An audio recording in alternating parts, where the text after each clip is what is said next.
After I graduated from middle school, I took the test to attend the Art University. It is now called the China Academy of Art, but back then it was called Zhejiang Academy of Fine Arts. I applied for 2 majors, oil painting and the other was sculpture. The school placed me into the sculpture major, so I began to study the art of sculpture. When I was in the 4th grade, the art teacher asked our class to make a Chinese traditional drawing, but she gave us bond paper. It is difficult to create Chinese traditional drawings with bond paper, so I soaked the paper in water for a little while. After it was half dried, I began to draw. I remember that I drew a pine tree. The teacher thought that it was pretty good. She entered my drawing into a local exhibition. I got an award. Because of that, my teacher introduced me to her teacher, a famous art master, Mr. Zijian Shen. I became Mr. Shen's last student.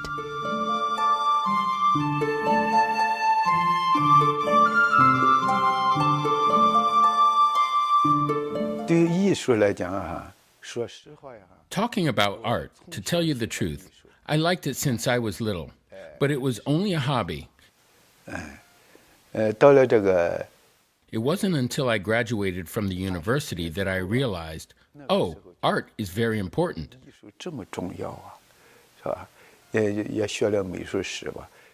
I studied art history and came to understand that the development of human civilization is related to the development of art. So I wanted to use the art in a special way that would have a positive effect on human civilization.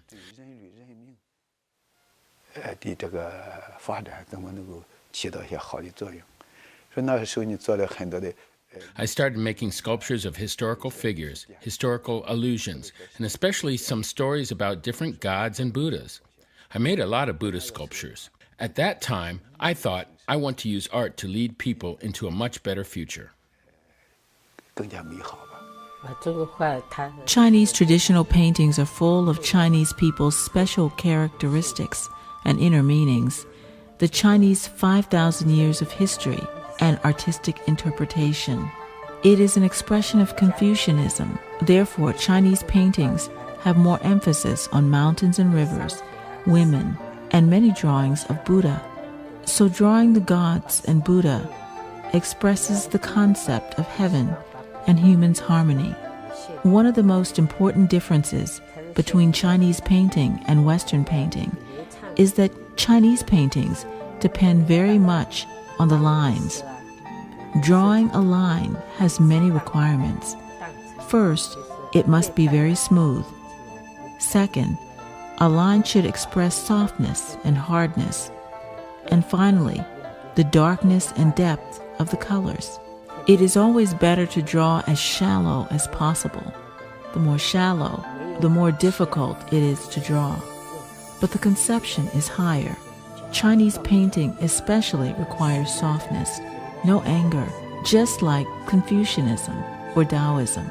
So when I was little, my teacher told me that the skills or technique you can eventually learn and get it, but you must first bring your character up. Only then will your drawing's conception raise, and only then can you draw a kamijina masterpiece.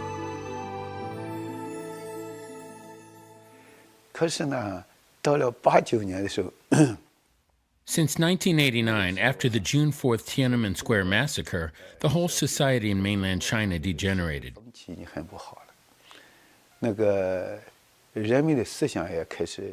People began to turn their attention to money. The CCP removed God from education and society, so people have no fear to do whatever bad things they want.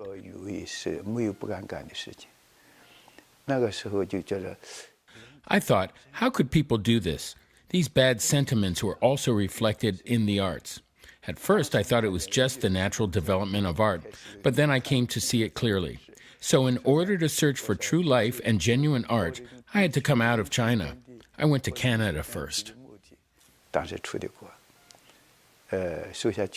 I like drawing deities, such as Sakyamuni, Bodhisattva, and many other divine figures. Later, as society became modernized, traditional painting had limited opportunity to thrive. Therefore, I thought, how could I combine Chinese painting with Western painting? How could I use a modern way to express Chinese painting? This drawing is called 100 Funny Koalas. There are indeed a total of 100 koalas in the painting, and every koala has different emotion and expression.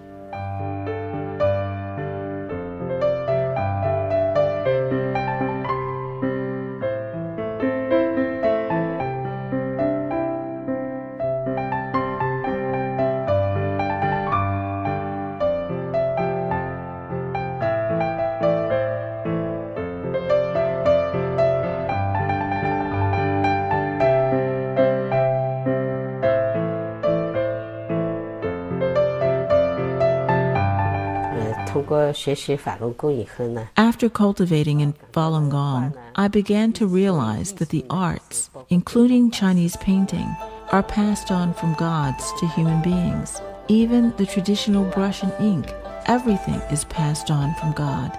So it is an extremely precious treasure. Therefore, I thought that I must go back to the traditional Chinese painting. So through cultivating and practicing Falun Gong, I came back to the traditional painting style. I once again began drawing from the meticulous creation, and then little by little became more formal. Simply to say, my drawing became more traditional than before.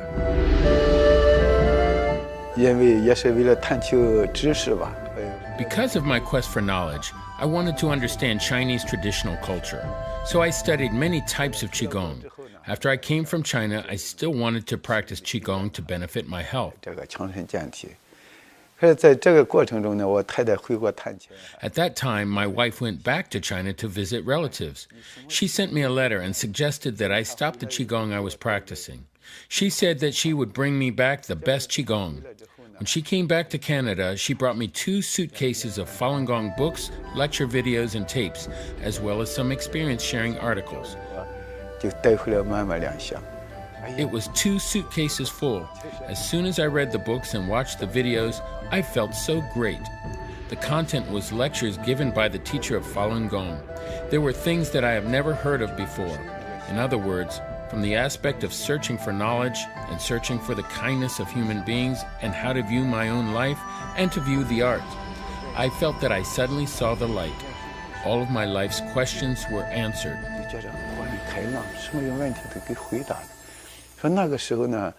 So at that time, I was so excited. The only thing that I did all day and night was to read and study all of the Falun Gong books and watch the teacher's lecture videos. The change that took place within me was, how can I say, intoxicating. That time was my best period.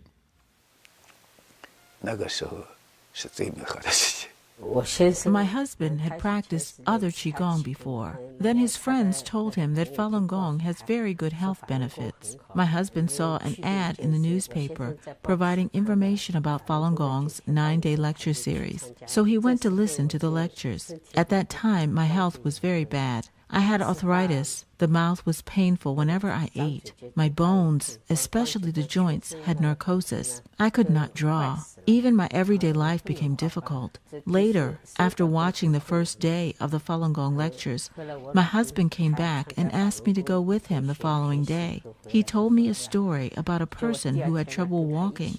Later, suddenly felt like he could fly after practicing Falun Gong. I thought he was joking. Originally, I thought that I would just stay at home. But then I thought, all day long I just lay in my bed, very uncomfortable. So why not go with him to Falun Gong lectures? I couldn't sit for long periods of time because my joints would become very painful. But I sat there listening to the lecture for 2 hours with no pain at all. In addition, I was very comfortable. After listening to the lectures, the coordinator taught us how to do the exercises for free. After practicing the exercises, my joints were so comfortable. After 1 month, I was very healthy. I was then able to draw again. At that time, I went back to China, just because Falun Dafa came from China and I went there to study its roots. This was 1996. Almost every morning, on every piece of grass, on every side of the street, in every square, there were people practicing Falun Gong. The health benefits could be clearly seen. I can give an example.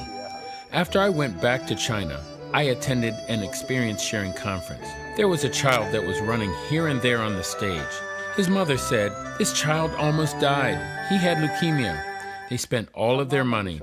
They then wanted to sell the house to get more money to treat the child's illness. But just in time, the mother saw people practicing Falun Gong every morning. She asked what they were doing. The practitioner told her it was Falun Gong. Then she asked why they were practicing Falun Gong. The practitioner told her that it was good for their health.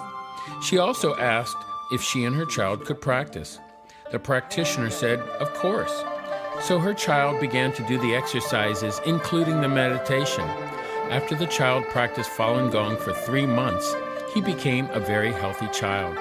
There were many more experiences like this. There was also another person who got leukemia. His last name was Ma, and he worked in the government department at the provincial level. Neither Chinese medicine nor the Western medicine worked for him, so he began his chemotherapy treatment. The chemotherapy treatments made this person extremely skinny. His hair fell out to the point there wasn't a single hair left on his head. He then practiced Falun Gong for 3 months and became a very healthy and strong person. Not only that, all of his hair grew back again. Please think, how could such a person stop practicing Falun Gong? People such as this would be persecuted very badly later. The police forced him to write a guarantee that he would not practice Falun Gong. They even forced him to curse Falun Gong. He was so angry that he fainted. He said, "Falun Gong saved my life. Now you police asked me to curse Falun Gong? How could that happen?" In 1999, the persecution of Falun Gong began. When I heard about that, I thought, how can such a great Qigong be persecuted? The Communist Party also slandered our teacher, so I went to the Chinese consulate in Sydney to peacefully appeal. I hope the consulate could send our voice to China to ask the Chinese government not to persecute us. I went to sit there appealing every day. I sat there for 5 months and submitted many letters. However, they didn't accept any of our appeals. So I then thought I would go back to China directly to tell the government about my personal experiences.